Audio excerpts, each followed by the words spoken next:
Yes, teacher. Mga dagan kay animals yung magipakita. O mga animals sakto jud mo. So atong topic for today is animals in the environment. So when we say environment, what is environment?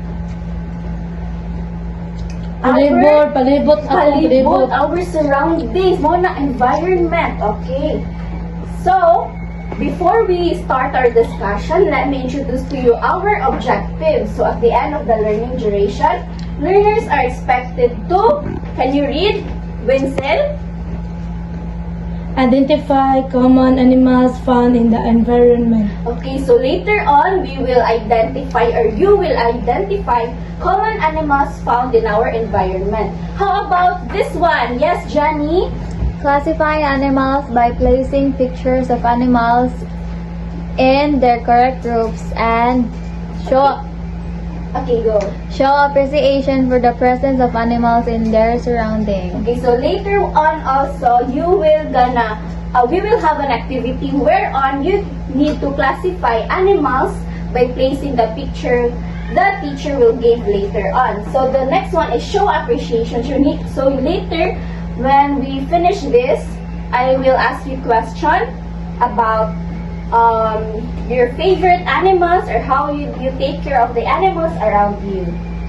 So let's start our discussion now, okay?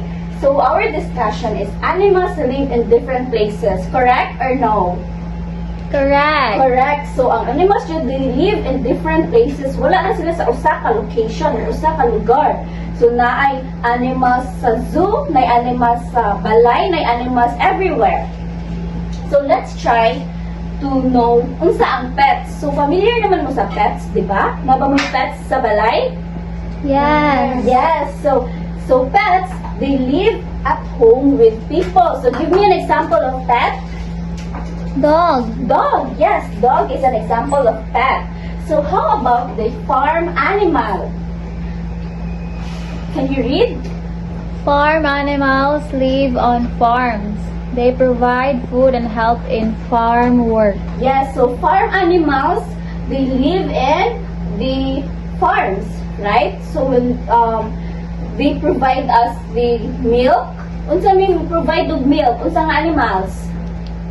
Mo provide og milk. Cow. Cow, yes, very good. So ang cow mo provide og milk. How about the chicken? Egg. Egg. So kanatong gipangkaon every morning na chicken, I mean the egg, kay gikan na siya sa chicken. How about the pigs? Meat, right? So kanatong gikaon na meat nga gihatag ni mama or giluto ni mama is came from the pigs.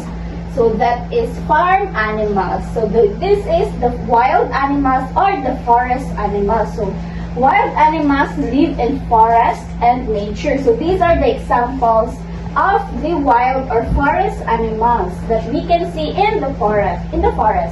So the number one is the snake. Diba? Makita na to asa ang snake sa forest.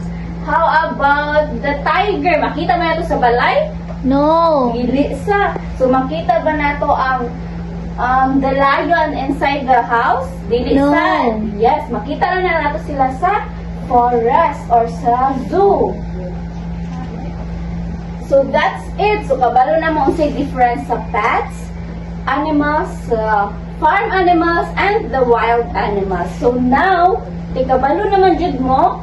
Very easy na kaayo atong discussion, right? So now, I have presented here an activity.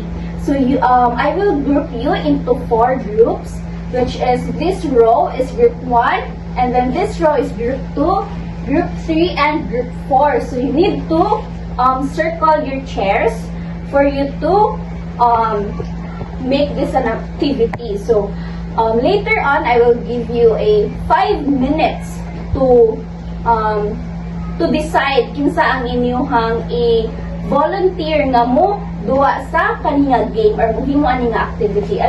I just need an 1 volunteer per group. So yes. So that's it. So I'll give you 5 minutes to meet with your co-groups. Okay? So now 5 minutes has ended. So let's try to view what is my game. So here is my game. Okay, familiar mo aning agawa? No, teacher. Okay, look. It has different animals, right? Yes, teacher. Yeah, different animals. So you just need, my instruction is you just need to place the animals where you think is asa siya na-locate or asa siya na-belong. So you just need to grab the picture inside the box. If do you think nagpuyo siya sa house, naa siya sa farm, or naa siya sa jungle or sa forest. Okay? So kisa may representative sa group 1. Yes, Winsil! Ali, dali. Winsil? Okay, ikaw ang gipili sa imuhang ka-group mates, right? Yes, Okay, you just need to answer this. Kabaw na ka sa instruction? Yes. Okay, you just need to grab the picture at do you think asa siya nabilong sa house ba, sa farm, o sa jungle, okay? Okay, teacher. Okay, so try to kuan ko na bit. Try to asa mo na siya? Okay, teacher. Sige, you grab ko na yun.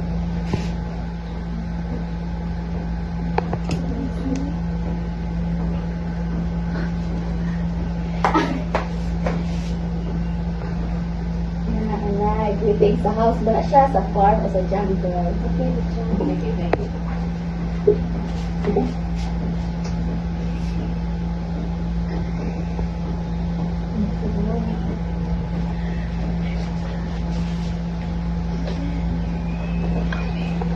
okay, you need that help? Yes, teacher. Okay, isa may mong ganan mo, help ni mo. Bench, teacher. Okay, bench. Ali, okay, bench, dire. Okay.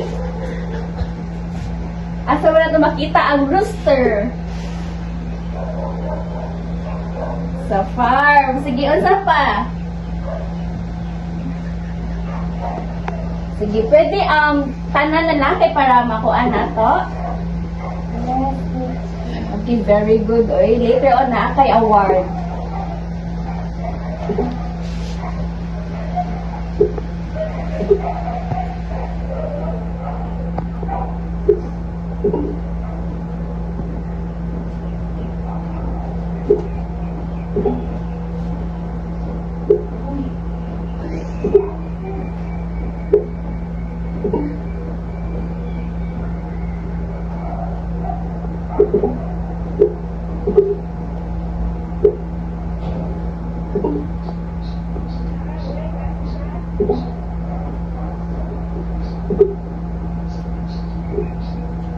Okay, very good. So, thank you, Bench. So, let's see if this answer is correct sa group 1. Let's see.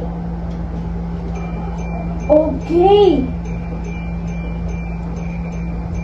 Perfect. So, perfect tanan no. Very good, group 1. So, the next one is group 2, okay? So,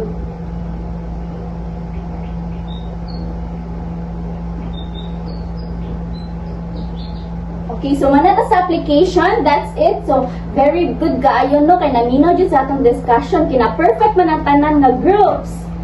So, now, I have here a question from the activity. So, this is just a, isa tawag ani? Let's try to think, let's try to see if naadjud ba yung nakatunan from the discussion and the activity. So, what are animals? Unsa nga ng animals? Katong mga Mga pets. pets, yes, kana pets, farm, and wild animals. So, where do animals live? Naatoy tulo. Home Home, Jungle. jungle, and farm. farm. Yes. So, can you name a pet, a farm animal, a wild animal? So, I need the 3 volunteer. Okay, sa pet, kinsa man? Can you give? Dog. Dog, farm, Chicken. chicken, wild animal, Tiger. Tiger. Okay, very good. Naminaw jud na jud nakatunan. So now, ready na kaayo mo to take the quiz. Okay, so here is my quiz. I will provide a papers for you to answer this one. So our instruction is read each question carefully, write the correct answer on the blank. So here we have just 5 item test. So what do you call animals that live with people at home? So sayon na kayo ang question no. If you have a question, duhula lang si teacher and dili si seatmate. So done. Done na mo. Okay, you need to pass your papers to the front. Then we will check, or I will check your papers later. Okay, so before we will end our discussion or our meeting for today, so can you grab your notebook from your bag and then write this assignment. So tomorrow we will check our assignment. Okay, so here is my assignment. So paminaw jud mo kay para maka-answer mo and maka-correct mo tomorrow. So draw and label 3 animals that you can see on television, around your house or community, or everywhere nga ninyo makita sa inyong panimalay or sa inyong surroundings sa inyo ha. So write the name sa animals, and then asa siya nagpuyo or asa siya nimo nakitaan, where it lives, example home, farm, or the forest. So asa siya na-classify, usa siya na-group, sa pet ba siya, sa farm animal, or sa wild animal. So here I have a note. You need to submit your drawing tomorrow. You may use your paper and color your work. So I need to see, or I want to see your I want to see your work na creative. Okay, so you need to draw, you need to use colorful materials. So that's it. So magigotom na jud kayo mga students no. So that's it class. So class dismissed. So thank you everyone for listening, and I hope you learned something. So this is Teacher Vanessa, your science teacher. Okay, so bye bye.